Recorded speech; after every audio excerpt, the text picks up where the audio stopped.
कुदरती ग़िज़ाएँ अल्लाह ताला की बहुत बड़ी नेमत होती हैं और उनको अगर हम सही तरीके से इस्तेमाल करें तो हमारे जिस्म को बेहद फ़ायदे पहुंचाते हैं।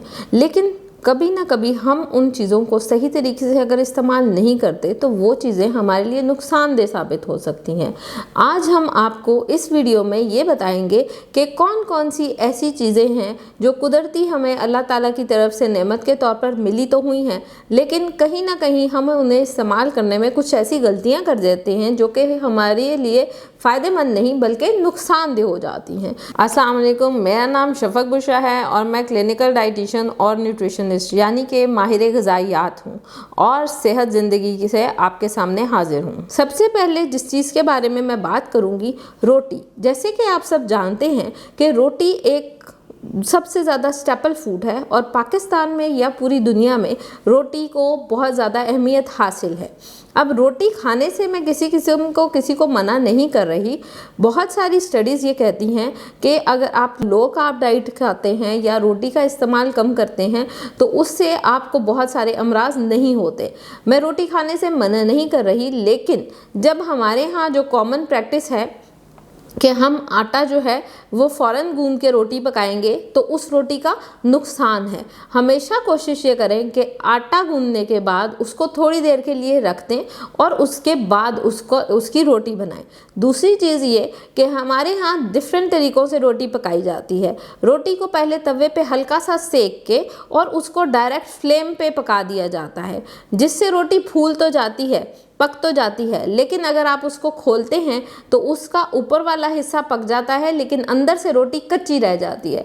वो जो रोटी का आटा जो आधा पका हुआ है वो आपके मैदे में जाके जम भी सकता है, उसके आपको बेहद नुकसान भी हैं, आपके निज़ाम को डिस्टर्ब करता है, गैस के मसाइल, जिगर के मसाइल। बेहतरीन रोटी पकाने का तरीका ये है कि आप जिस तरह अगर आप पुरानी हमारी जो दादियाँ हैं या हमारे जो फोर फादर्स थे वो हमेशा इस तरह रोटी पकाते थे कि तवे के ऊपर ही रोटी को कोई भी पोना ले लें या कुछ भी ऐसा कपड़ा साफ़ सुथरा मलमल का ले लें कि रोटी जब आप डालें तो वो तवे की सेक पे ही पके ताकि जो उसका आटा है वो बिल्कुल प्रॉपर पक सके। अगर आप इस तरीके से रोटी को पकाएंगे तो वो कभी भी नुकसानदेह नहीं होगा। बहुत सारी रिसर्चेस ये भी कहती हैं कि अगर रोटी को आप जब डायरेक्ट फ्लेम पे पकाते हैं तो उसकी जो आग की शुआएं निकलती हैं उसकी वजह से कैंसर जो है वो कॉज हो जाता है। तो बेहतरीन तरीका ये है कि रोटी को आप तवे पे ही सेकें और तवे पे ही पकाएं। बेशक तवे पे सेक कर रोटी पकाने का टाइम जो है वो डायरेक्ट फ्लेम पे सेकने की रोटी से थोड़ा सा ज़्यादा है, लेकिन वो सेहत बख्श होगा, वो आपके मैदे को कभी नुकसान नहीं देगा और आपकी सेहत पे एक अच्छा इम्पैक्ट देगा। दूसरी कुदरती ग़िज़ा जिसका हम गलत इस्तेमाल कर रहे हैं वो है लाल मिर्च। लाल मिर्च का इस्तेमाल पाकिस्तान में बहुत ज़्यादा किया जाता है। आपके हर खाने में ना सिर्फ आपको वो रंगत दे रही है बल्कि इसके अपने हेल्थ बेनिफिट्स भी मौजूद हैं। मैं आप में से किसी को लाल मिर्च खाने से हरगिज़ मना नहीं कर रही, लेकिन इसकी मिकदार, इसकी क्वांटिटी और इसको पकाने का तरीका वो मैटर करता है। कोशिश करें कि आप जो भी लाल मिर्च इस्तेमाल करें साबुत लाल मिर्च को खुद से चक्की से पिसवाएं। डब्बों वाली जो लाल मिर्च है या आपकी जो प्रोसेस्ड लाल मिर्च है उसका इस्तेमाल हरगिज़ ना करें। के अलावा लाल मिर्च जो है उसका ज़्यादा इस्तेमाल या डब्बों वाली प्रोसेस्ड लाल मिर्च के इस्तेमाल से क्या क्या मसले हो सकते हैं। लाल मिर्च के ज़्यादा इस्तेमाल से सीने की जलन, मैदे के अमराज, बालों का जल्दी ग्रे होना या सफ़ेदी आना, और कुछ रिसर्चेस के मुताबिक कहा जाता है कि लाल मिर्च के ज़्यादा इस्तेमाल से डिप्रेशन और एंजाइटी और स्ट्रेस जैसी जो प्रॉब्लम्स हैं वो ज़्यादा होती हैं।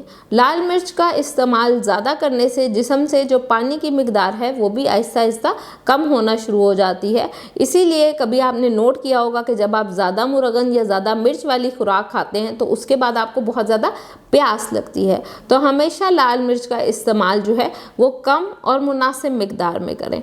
हमारे पाकिस्तानी खानों में लाल मिर्च को एक स्पेसिफिक अहमियत हासिल है और हम अपने तड़कों में और लाल मिर्च के साथ और भी चीज़ों को मिक्स करके इस्तेमाल करते हैं जो कि मैदे के अमराज, पेप्टिक अल्सर, ऐसे बहुत सारे जो अमराज हैं उसका बाइस बनते हैं। आप लोग लाल मिर्च को रिप्लेस कर सकते हैं हरी मिर्च से। हरी मिर्च के अंदर ऐसी फाइटोकेमिकल्स मौजूद हैं जो कि हेल्प करेंगे, आपके मैदे के अमराज नहीं होने देंगे। हरी मिर्च के अलावा काली मिर्च का इस्तेमाल आप कर सकते हैं। काली मिर्च के ऊपर भी रिसर्चेस कहती हैं कि वो सेहत बख्श है, उसका इतना नुकसान नहीं जितना आपकी लाल मिर्च का है, और मैदे के अमराज को हिंडर नहीं करता। मतलब आपकी जो काली मिर्च और हरी मिर्च है वो कभी भी आपके मैदे के अमराज को गलत इफ़ेक्ट नहीं देता। तीसरी ग़िज़ा जिसका हम रोज़मर्रा की ज़िंदगी में बहुत गलत इस्तेमाल कर रहे हैं वो है चाय या कॉफ़ी। अब चाय और कॉफ़ी दोनों चीज़ें तो अलग-अलग हैं, लेकिन हम जो कॉमन मिस्टेक कर रहे हैं, सबसे बड़ी मिस्टेक कर रहे हैं, वो क्या है? हम वो चाय और कॉफ़ी सबसे पहले क्या कर रहे हैं? खाली पेट ले रहे हैं। कभी भी चाय और कॉफ़ी जो है वो खाली पेट नहीं लेनी चाहिए। क्यों? क्योंकि एक तो जो बहुत ज़्यादा ये बेड टी का हमारे यहाँ कॉन्सेप्ट बनता जा रहा है, तो जब हम इतनी फास्टिंग में हैं, बहुत ज़्यादा नाश्ते से पहले बहुत सारे लोग जो हैं वो चाय ले लेते हैं उससे, या कॉफ़ी ले लेते हैं, तो उससे क्या होता है? आपका दिमाग तो एक्टिवेट हो गया, आपको कैफ़ीन भी मिल गई है, लेकिन आपका मैदे में तेज़ाबियत, एसिडिटी होना स्टार्ट हो जाती है और वो आपके मैदे को नुकसान देती है।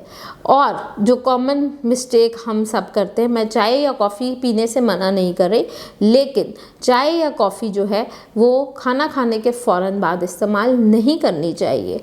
आप चाय को या कॉफ़ी को अपने बिटवीन मील्स का जो टाइम है वहाँ पे रह के इस्तेमाल कर सकते हैं, लेकिन एक्सरसाइज से पहले अगर आप कॉफ़ी इस्तेमाल करते हैं उसके अच्छे रिजल्ट्स आ सकते हैं, वो आपको अच्छे इफ़ेक्ट्स भी दे सकता है, लेकिन चाय या कॉफ़ी का बेतहाशा इस्तेमाल सेहत के लिए नुकसानदेह है। इसके अलावा जो डिप्रेशन के मरीज़ हैं, जिन लोगों को शुगर हो चुकी है, वो मरीज़ कॉफ़ी के इस्तेमाल से इज्तनाब करें, क्योंकि इसमें मौजूद जो कैफ़ीन है वो आपके इंसुलिन रेजिस्टेंस को ट्रिगर करती है। तो आपने कोशिश ये करनी है कि कॉफ़ी का इस्तेमाल आप खाना खाने के फ़ौरन बाद ना करें, चाय का इस्तेमाल खाना खाने के फ़ौरन बाद ना करें, और जो शुगर के मरीज़ हैं, ब्लड प्रेशर के मरीज़ हैं, वो इन चीज़ों को मुनासबत से इस्तेमाल करें। एक नॉर्मल इंडिविजुअल दिन में 2 से 3 दफ़ा चाय या कॉफ़ी का इस्तेमाल कर सकता है। चाय या कॉफ़ी कुदरती तौर पे आपके जिस्म से जो मॉइस्चर है, जो वाटर है, उसको कम करते हैं। तो कोशिश करें कि जब भी चाय और कॉफ़ी का इस्तेमाल करें तो अपने पानी की मिकदार जो है उसको बढ़ा लें। चौथी चीज़ जो मैं आपसे डिस्कस करूँगी वो है प्याज। अब प्याज के बगैर हमारे यहाँ ना खाना पकता है, ना तड़के लग सकते हैं, तो कैसे प्याज के बगैर रह सकते हैं? मैं प्याज की कुदरती न्यूट्रिएंट्स उसके मौजूद हैं या जो हेल्थ बेनिफिट्स हमें प्याज से मिलते हैं उससे बिल्कुल भी मना नहीं कर रही, लेकिन हम लोग जो कॉमन एक बहुत बड़ी मिस्टेक करते हैं कि अपने तड़के में प्याज का इस्तेमाल ज़्यादा करते हैं। और मैं तड़के में प्याज के इस्तेमाल को भी बिल्कुल हरगिज़ मना नहीं कर रही। जो लोग वज़न कम करना चाहते हैं वो अपने तड़के को, प्याज को ज़्यादा ब्राउन नहीं करें। जितना आप प्याज को तेल के अंदर ज़्यादा पकाएंगे उससे क्या होता है कि वो प्याज के अंदर एबिलिटी है कि वो अपने अंदर ऑयल को सोक कर लेता है, तो उसकी वजह से मोटापा, मैदे के अमराज, कैंसर, IBS का प्रॉब्लम और इस तरह के जितने भी प्रॉब्लम, साथ साथ वज़न बढ़ाता है। तो कोशिश ये करें कि प्याज को कच्चा सलाद के फॉर्म में खाएं, या जब खाना पका रहे हैं या तड़का लगा रहे हैं तो प्याज को लाइट पिंक जब उसका कलर हो जाए तो उसको आप प्याज को चूल्हे से हटा दें, तो फिर आपको प्याज जो है वो कभी नुकसान नहीं देगा, ना ही इन डिफरेंट अमराज में आपको लाहक होने देगा। 5वीं और आखिरी ग़िज़ा जो मैं आपसे डिस्कस करूँगी वो है शहद। अब शहद को हम नॉर्मली पानी के अंदर डाल के इस्तेमाल करते हैं, पानी और नींबू का इस्तेमाल करते हैं। स्टडीज़ के हिसाब से पानी के अंदर शहद को डाल के इस्तेमाल करने से मेटाबॉलिज्म जो है वो बूस्ट होता है। बहुत सारे लोग अपने जिस्म के अंदर से चर्बी को ख़त्म करने के लिए पानी के अंदर शहद और नींबू डाल के, मैं खुद अपने पेशेंट्स को चाय में, कॉफ़ी में शहद जो है वो डाल के इस्तेमाल करने की जो है तरकीब देती हूँ। लेकिन शहद को अल्लाह ताला ने कुदरती ऐसे विस्कस बनाया है जैसे इंसान के जिस्म को बनाया है। तो आपका जिस्म के साथ शहद जो है वो कुदरती रच बस जाता है। हमने शहद को हीट नहीं करना। कोई भी चीज़ जिसमें अगर आप शहद डाल रहे हैं, कोशिश करें कि वो नीम गर्म हो। अगर आप शहद को हीट करेंगे तो उसकी न्यूट्रिटिव वैल्यू या उसकी जो कंपोजिशन है वो चेंज हो जाएगी। जैसे चीनी है, चीनी को जब आप हीट करते हैं तो वो कैरामलाइज हो जाती है। इसी तरह अगर आप शहद को कैरामलाइज करते हैं या शहद को गर्म करते हैं, शहद को ज़्यादा तेज़ आंच पे पकाते हैं या किसी गर्म चीज़ के अंदर डाल के इस्तेमाल करते हैं तो उसके अंदर ऐसे कंपाउंड पैदा हो जाते हैं जो कि कैंसर कॉज कर सकते हैं, आपके वज़न को बढ़ा सकते हैं, आपकी सेहत के लिए नुकसानदेह हो सकते हैं और आपके मैदे और जिगर के अंदर टॉक्सिक कंपोनेंट्स जो हैं वो पैदा करना शुरू कर देते हैं। तो हमेशा शहद को, अगर आप तलबीना बना रहे हैं तो उसमें आप शहद को नीम गर्म में डालें, दूध में डाल रहे हैं तो शहद को नीम गर्म दूध में डालें। अगर आप शहद को इस्तेमाल कर रहे हैं पानी के अंदर तो नीम गर्म पानी के अंदर इस्तेमाल करें। तेज़ गर्म पानी के अंदर या कॉफ़ी के अंदर या चाय के अंदर शहद को हरगिज़ इस्तेमाल ना